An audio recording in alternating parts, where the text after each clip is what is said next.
विश्व युवा कौशल दिवस पर सभी युवा साथियों को बहुत बहुत शुभकामनाएं। दूसरी बार है जब कोरोना महामारी के बीच हम ये दिवस मना रहे हैं। इस वैश्विक महामारी की चुनौतियों ने वर्ल्ड यूथ स्किल डे की अहमियत को कई गुना बढ़ा दिया है। एक और बात जो महत्वपूर्ण है वो ये कि हम इस समय अपनी आजादी के 75 वर्ष का पर्व मना रहे हैं। 21वीं सदी में पैदा हुए आज के युवा भारत की विकास यात्रा को आजादी के 100 वर्ष तक आगे बढ़ाने वाले हैं। इसलिए नई पीढ़ी के युवाओं का स्किल डेवलपमेंट एक राष्ट्रीय जरूरत है। आत्मनिर्भर भारत का बहुत बड़ा आधार है। बीते 6 वर्षों में जो आधार बना, जो नए संस्थान बने, उसकी पूरी ताकत जोड़कर हमें नए सिरे से स्किल इंडिया मिशन को गति देनी ही है। साथियों, जब कोई समाज स्किल को महत्व देता है तो समाज की अपस्किलिंग भी होती है, उन्नति भी होती है। दुनिया इस बात को बखूबी जानती भी है, लेकिन भारत की सोच इससे भी 2 कदम आगे की रही है। हमारे पूर्वजों ने स्किल्स को महत्व देने के साथ ही उन्होंने इसे सेलिब्रेट किया, स्किल्स को समाज के उल्लास का हिस्सा बना दिया। आप देखिए, हम विजयादशमी को शस्त्र पूजन करते हैं, अक्षय तृतीया को किसान फसल की कृषि यंत्रों की पूजा करते हैं, भगवान विश्वकर्मा की पूजा तो हमारे देश में हर स्किल, हर शिल्प से जुड़े लोगों के लिए बहुत बड़ा पर्व रहा है। हमारे यहां शास्त्रों में निर्देश दिया गया है, विवाह दिशु यज्ञशु गृह आराम विधायके सर्व कर्मसु संपूज्यो विश्वकर्मा इति श्रुतम। अर्थात विवाह हो, गृह प्रवेश हो या कोई और यज्ञ कार्य, सामाजिक कार्य हो, इसमें भगवान विश्वकर्मा की पूजा, उनका सम्मान जरूर किया जाना चाहिए। विश्वकर्मा की पूजा यानी समाज जीवन में अलग अलग रचनात्मक कार्य करने वाले हमारे विश्वकर्माओं का सम्मान, स्किल का सम्मान। लकड़ी के कारीगर, मेटल्स का काम करने वाले, सफाई कर्मी, बगीचे की सुंदरता बढ़ाने वाले माली, मिट्टी के बर्तन बनाने वाले कुम्हार, हाथ से कपड़ा बुनने वाले बुनकर साथी, ऐसे कितने ही लोग हैं जिन्हें हमारी परंपरा ने विशेष सम्मान दिया है।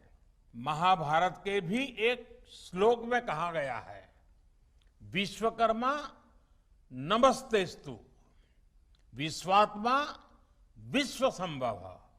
अर्थात जिनके कारण विश्व में सब कुछ संभव होता है, उस विश्वकर्मा को नमस्कार है। विश्वकर्मा को विश्वकर्मा कहा ही इसलिए जाता है क्योंकि उनके काम के बिना स्किल्स के बिना समाज का अस्तित्व ही असंभव है। लेकिन दुर्भाग्य से गुलामी के लंबे कालखंड में स्किल डेवलपमेंट की व्यवस्था हमारे सोशल सिस्टम में, हमारे एजुकेशन सिस्टम में धीरे धीरे कमजोर पड़ती गई।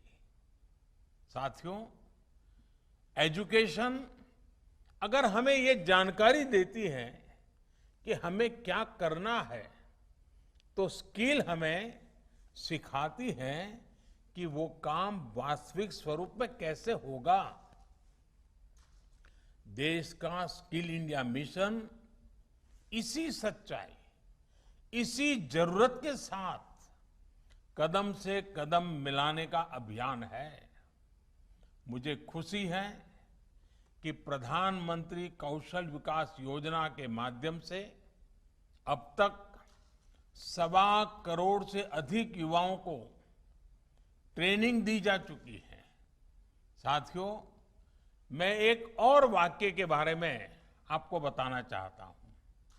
एक बार स्किल डेवलपमेंट को लेकर काम कर रहे कुछ अफसर मुझे मिले। मैंने उनसे कहा कि आप इस दिशा में इतना काम कर रहे हैं, क्यों ना आप ऐसे स्किल्स की एक लिस्ट बनाइए जिनकी हम अपने जीवन में सेवाएं लेते हैं। आपको हैरानी होगी, जब उन्होंने सरसरी नजर से लिस्टिंग की तो ऐसी 900 से ज्यादा स्किल निकली जिनकी हमें अपनी आवश्यकताओं के लिए जरूरत होती है। आप अंदाजा लगा सकते हैं कि स्किल डेवलपमेंट का काम कितना बड़ा है। आज ये जरूरी है कि लर्निंग आपकी अर्निंग के साथ ही रुके नहीं। आज दुनिया में स्किल्स की इतनी डिमांड है कि जो स्किल होगा वही ग्रो करेगा। ये बात व्यक्तियों पर भी लागू होती है और देश पर भी लागू होती है। दुनिया के लिए एक स्मार्ट और skilled man power solutions Bharat दे सके, ये हमारे नौजवानों की स्किलिंग स्ट्रेटजी के मूल में होना चाहिए। इसको देखते हुए ग्लोबल स्किल गैप की मैपिंग जो कि की जा रही है, वो प्रशंसनीय कदम है। इसलिए हमारे युवाओं के लिए स्किलिंग, रीस्किलिंग और अपस्किलिंग का मिशन अनवरत चलते रहना चाहिए। बड़े बड़े एक्सपर्ट्स आज अनुमान लगा रहे हैं कि जिस तरह तेजी से टेक्नोलॉजी बदल रही है, आने वाले 3-4 वर्षों में बहुत बड़ी संख्या में लोगों को रीस्किलिंग की जरूरत पड़ेगी। इसके लिए भी हमें देश को तैयार करना होगा। और कोरोना काल में ही हम सबने स्किल्स और स्किल्ड वर्कफोर्स की अहमियत को बहुत करीब से देखा है, महसूस किया है। देश कोरोना से इतनी प्रभावी लड़ाई लड़ सका तो इसमें भी हमारी स्किल वर्कफोर्स का बहुत बड़ा योगदान है।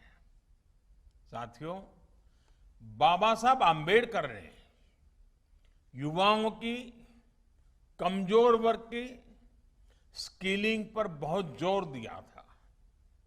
आज स्किल इंडिया के जरिए देश बाबा साहब के इस दूरदर्शी स्वप्न को पूरा करने के लिए भरसक प्रयास कर रहा है। उदाहरण के तौर पर आदिवासी समाज के लिए देश ने गोइंग ऑनलाइन एज लीडर्स यानी गोल प्रोग्राम शुरू किया है।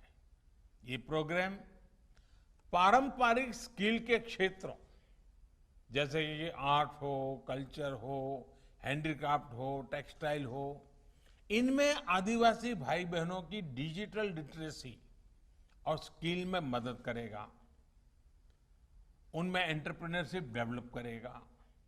इसी तरह वनधन योजना की भी आज आदिवासी समाज को नए अवसरों से जोड़ने का एक प्रभावी माध्यम बन रही है। हमें आने वाले समय में इस तरह के अभियानों को और ज्यादा व्यापक बनाना है। स्किल के जरिए खुद को और देश को आत्मनिर्भर बनाना है। इन्हीं शुभकामनाओं के साथ आप सभी का बहुत बहुत धन्यवाद।